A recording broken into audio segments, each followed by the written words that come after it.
नमस्कार मंडळी, आज आपण बनवणार आहोत असा पदार्थ जो बघितला की मांजरी डाएट सोडेल. होय, तोच आपला लाडका बांगडा फ्राय. मग असा फ्राय केलेला बांगडा बघून तुमच्याही तोंडाला पाणी सुटलं ना? रेसिपी सुरू करायच्या अगोदर यूट्यूब आणि इन्स्टाला फॉलो आणि सबस्क्राईब करून घ्या. पहिल्यांदा चुनापट्टीच्या बाजारात जायचं, बांगडे घेऊन यायचे. बांगडे ताजे असले पाहिजे, नाहीतर ते तुमच्याकडे बघून बोलतील, ए बाबा तू मला तळू नकोस. आता बांगड्यांचे तुकडे करून नीट धुवा. धुताना लक्षात ठेवा, बांगडा मासा आहे, कपडे नाही, नाहीतर फक्त काटे राहतील. आता बांगड्याची आंघोळ झालेली आहे. आपला बांगडा बघा कसा फ्रेश दिसतो, एकदम टवटवीत. बांगड्यांच्या मेकअपसाठी हळद, मीठ, मसाला, कोकम देखील रेडी झाले आहेत. पहिले स्वच्छ बांगडे घ्या, त्याला मीठ, मालवणी मसाला आणि हळद व्यवस्थित लावा.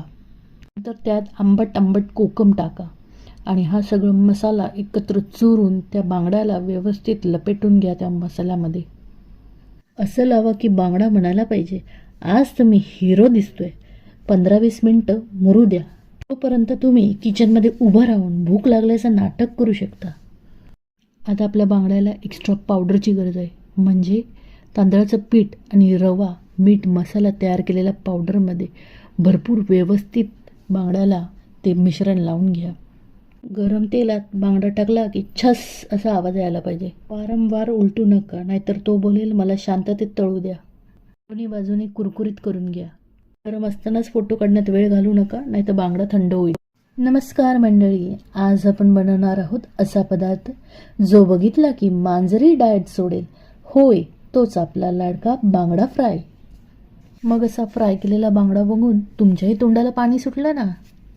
रेसिपी सुरू करायच्या अगोदर यूट्यूब आणि इन्स्टाला फॉलो आणि सबस्क्राईब करून घ्या. पहिल्यांदा चुनापट्टीच्या बाजारात जायचं, बांगडे घेऊन यायचे. बांगडे ताजे असले पाहिजे, नाहीतर ते तुमच्याकडे बघून बोलतील, ए बाबा तू मला तळू नकोस. आता बांगड्यांचे तुकडे करून नीट धुवा.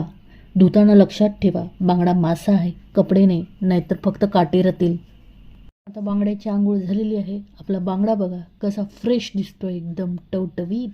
बांगड्यांच्या मेकअपसाठी हळद, मीठ, मसाला, कोकम देखील रेडी झाले आहेत. पहिले स्वच्छ बांगडे घ्या, त्याला मीठ, मालवणी मसाला आणि हळद व्यवस्थित लावा. नंतर त्यात आंबट कोकम टाका आणि हा सगळं मसाला एकत्र चुरून त्या बांगड्याला व्यवस्थित लपेटून घ्या त्या मसाल्यामध्ये. असं लावा की बांगडा म्हणायला पाहिजे, आज तुम्ही हिरो दिसतोय. 15-20 मिनटं मुरू द्या. तोपर्यंत तुम्ही किचनमध्ये उभं राहून भूक लागल्याचं नाटक करू शकता.